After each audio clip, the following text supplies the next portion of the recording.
Mehsana Rapar Vadodara ST bus ઉપર પથ્થરમારો। મહેસાણાના Radhanpur road ઉપર પથ્થરમારો। રાધનપુરથી બસમાં બેઠેલા મુસાફર સાથે ગંદકી ફેલાવવા મામલે બબાલ થતા પથ્થરમારો થયો હતો। એક્ટિવા ઉપર આવેલા બે અજાણ્યા શખ્સ પથ્થર મારી ફરાર થઈ ગયા। પથ્થરમારો થતાં બસનો કાચ તૂટી ગયો। સમગ્ર મામલે પોલીસને જાણ કરવામાં આવી। મહેસાણામાં અસામાજિક તંત્રનો આતંક વધતો જોવા મળ્યો। પોલીસનો જાણે કોઈ પણ પ્રકારનો ડર જ ન હોય તેવી સ્થિતિ સામે આવી છે। મહેસાણામાં પથ્થરમારો થયો। સ્ટોરી રિપોર્ટ બાય મયુર પંડ્યા, મહેસાણા। ભાઈ રાધનપુર બસ સ્ટેન્ડ ચડ્યા, બસમાં આવતા કચરો કર્યો, કંડક્ટર સાહેબ એમ તમે કાઢી લો, કચરો કાઢી લીધો, માથાકૂટ કરવા માંડ્યો એમને ઝીણો જ।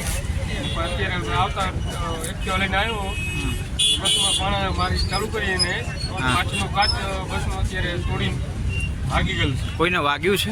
એ હવે પાછળ બેઠા એને ખબર, અમે તો આગળ હતા, અમને ખબર નથી। શું નામ તમારું? મારું નામ અલ્પેશ। રાપર વડોદરા બસ રૂટમાં હું જતો હતો। મારી બસમાં રાધનપુરથી પેસેન્જર ચડેલો, એ પેસેન્જર ચડ્યું ત્યાંથી જ પેસેન્જરો હારે અને મારી હારે માથાકૂટ કરતો હતો અને કચરો બધાને મેં સૂચના જાહેર આપી અને ભાઈએ કચરો નાખ્યો। મેં કીધું ભાઈ કચરો બહાર નાખી દેજે, તો ત્યારે કચરો નાખી અને ત્યારે તો કચરો બહાર નાખી દીધો।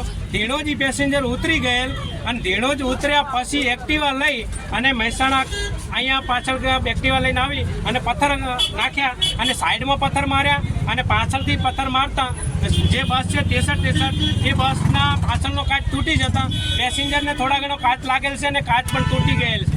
જે મારી જોડે વિડીયો છે એ ભાઈ અહીંથી ભાગી ગયેલ છે।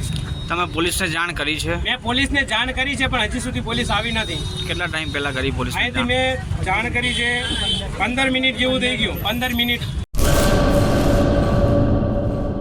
કચ્છની પ્રજાનું માનીતું અને કચ્છની પ્રજાના સાથ સહકાર અને પ્રેમથી સાકાર થયેલું એલબી મોલ એટલે કે લુગડા બજાર ફેમિલી શોરૂમ। અમારું address Bhuj branch, Anam ring road, Bhuj, Kutch. Mobile number 8980413537। Mandvi branch, Nandanvan society, Mandvi, Bhuj highway, market યાર્ડની બાજુમાં, માંડવી, કચ્છ। Mobile number 6353695514। નોંધ: રવિવારે આખો દિવસ શોરૂમ ખુલ્લો રહેશે।